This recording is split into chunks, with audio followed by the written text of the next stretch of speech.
one of the things that people throw around a lot is insecurity. And as an insult, it's always a bullshit insult, because really what the person's trying to do, if someone's calling you insecure, is trying to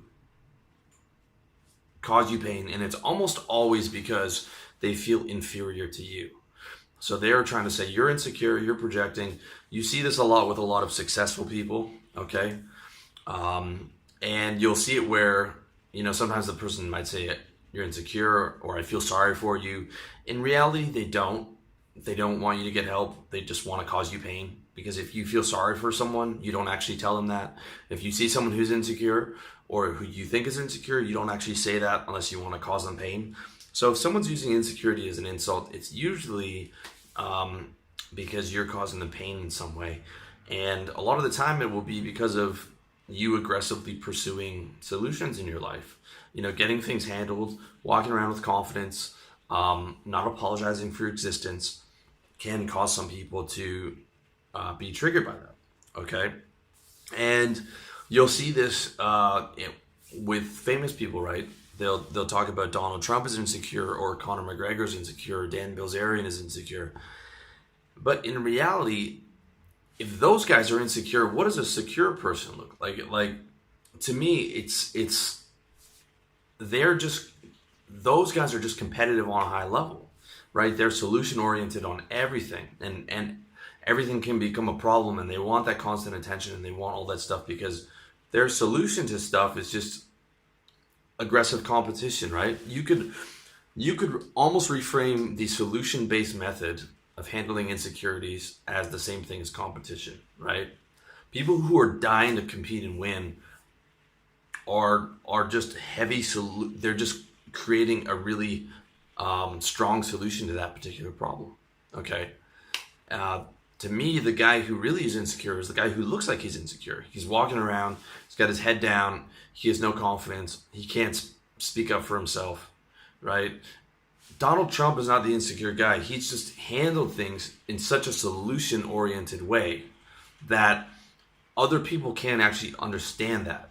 They can't see, or Conor McGregor, or one of these other guys, that people will aggressively attack that because they can't understand the reality of, like, no, that guy just really has reframed so much of his mind, and is so aggressive in pursuing those solutions that they can't see that beyond, oh, he's insecure and he's projecting, in my opinion. Okay, those guys everyone has problems, but they just chose to compete instead of denying reality or accepting their lot in life, right? The guy who just accepts everything and accepts sort of mediocrity, to me, and holding him up as the pinnacle, as opposed to the guy who's really successful and saying the guy who's really successful is insecure, is completely backwards. Okay, and this, you can see this a lot in the mentality of, again, everyone's the armchair psychologist. So the guy with a really nice sports car must be compensating for having a small dick, right? He must have a small dick because he has to compensate by getting that nice sports car. Maybe he just worked really hard at life and likes making a lot of money because money makes your life better, and likes having a flashy car because it's the car you wanted as a kid and it's fun to drive and it looks great and girls love it. Like, maybe that's what it's actually about. Like, I was on a date with a Western girl here in Thailand, and some guy drove by on this gorgeous Ducati, big bike, super bike, and the first words out of her mouth was, "That's a nice bike, but that guy must have a small dick. He must be really insecure with himself." And I was like, what? Okay, he's driving a Ducati that goes, 300 kilometers an hour in Thailand, the most dangerous place to drive. And to me, that doesn't speak like an insecure person. That speaks like someone who has confidence in their mastery of the bike. It's someone who is not afraid to put themselves out there, put themselves on display, let people look, let people judge them, because that's what people do when you're confident. Okay, that is not insecurity.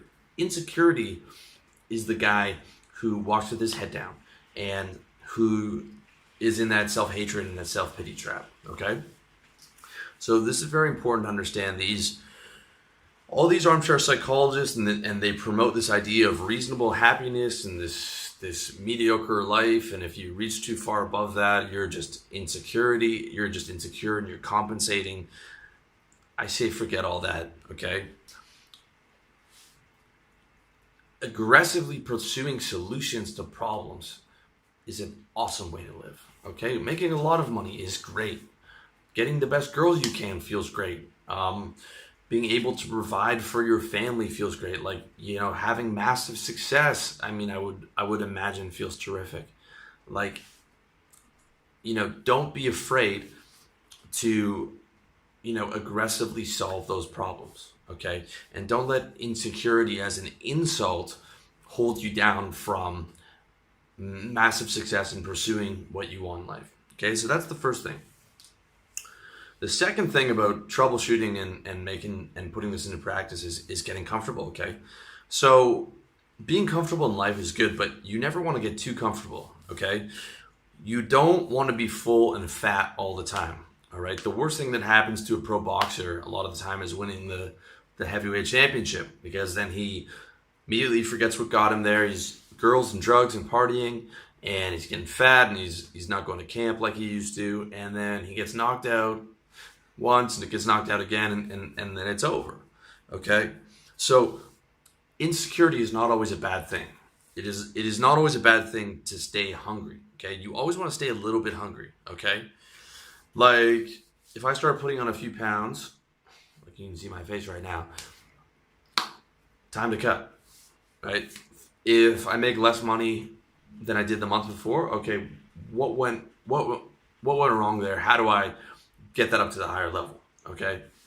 It's always about, I'm not going to let, I'm not going to indulge in insecurities, and I'm not going to live like that, and I'm going to focus on the solutions to the problem. But having a little bit of an insecurity, or having a little bit of anxiety about something, is a good thing, okay? Like I said, insecurity can be your friend. It can be a warning sign, right? It can be a warning sign of something you have to change. So that's something to keep in mind, is not to get too comfortable, not to try and be like, okay, I'm going to completely live without any insecurity. No, never get too comfortable, all right? And the third thing is making sure that your mindset's in accordance with reality. And this specifically applies to guys who are solution-oriented, guys who tend to be more on the perfectionist side, guys like me who I often fall into the trap of, or in the past, of going all the way to the other side, okay? And you really have to stay in touch with the reality, and that means that you have to shift your mindset to account for your new reality. Okay, so if you're a skinny guy in high school and then you put on a lot of weight, a lot of muscle, a lot of guys will still feel like that skinny guy and they're not big enough. When you have to shift your mindset to it, like, okay, actually compared to the majority of the population, I'm quite fit. I'm doing well, all right? But what happens is a lot of guys don't have that healthy balance. So this is just an example. There is body dysmorphia for girls who fall into anorexia, and there's body dysmorphia for guys who never feel like they're big enough. Okay, if you heard about the death of Rich Piana, body dysmorphia killed Rich Piana. Okay, Rich Piana was 320 pounds of solid steel. And I watched a video on him when he was cutting down from 320 to something like 290. And he admitted on camera that he feels small, that he feels body dysmorphia. Because he's literally comparing himself to like the biggest guys in the world. Like guys like the Mountain, who, he worked out with, on the guy who plays the Mountain on Game of Thrones. That's who he's comparing himself to, right? So he's 6'2" or whatever. He's comparing himself to guys who are 6'8", who are like 370 or something ridiculous. Like, maybe 300 other guys that are bigger than him in the world, and he's comparing himself to those guys.